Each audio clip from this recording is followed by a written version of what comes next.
isanga ibyara amarira byose bibi bitwenge. Uwo munsi nibwo naguwe neza, ndatuza ndatunganirwa.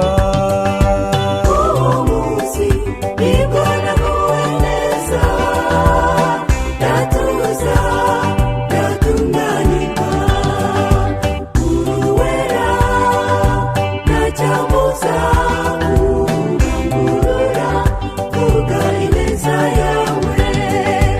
Iyo uvuze ese biraba, wategeka byose bigakomera. Niyo mpamvu tutazahwema kugushima, niyo mpamvu tutazahwema kugushima.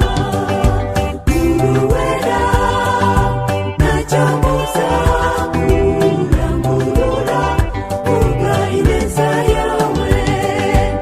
Iyo uvuze ese biraba, wategeka byose bigakomera.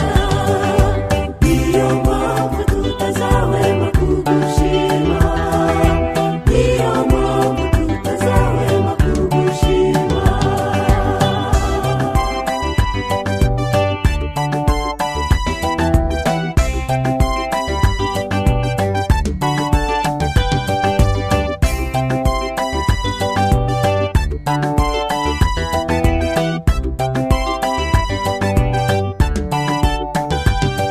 Umwanzi yanyerekaga ko byarangiye, akanyereka ko ntabasha kubabarirwa, akantega imitego ashaka ko nacogora, akangaba udutaroshuma buri gihe. Mu bibazo by'urusobe nabonye Imana inyereka amarembo mbivamo nanesheje. Uwo munsi nibwo naguwe neza, ndatuza ndatunganirwa. Uwo munsi nibwo naguwe neza, ndatuza ndatunganirwa.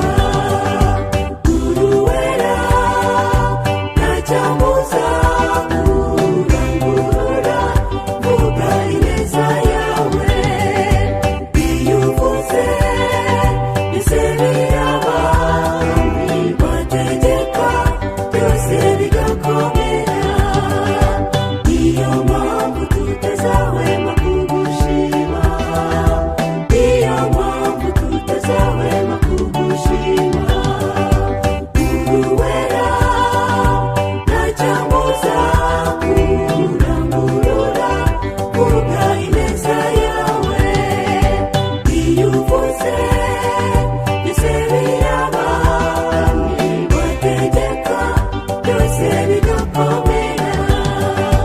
Niyo mpamvu tutazahwema kugushima, niyo mpamvu tutazahwema kugushima.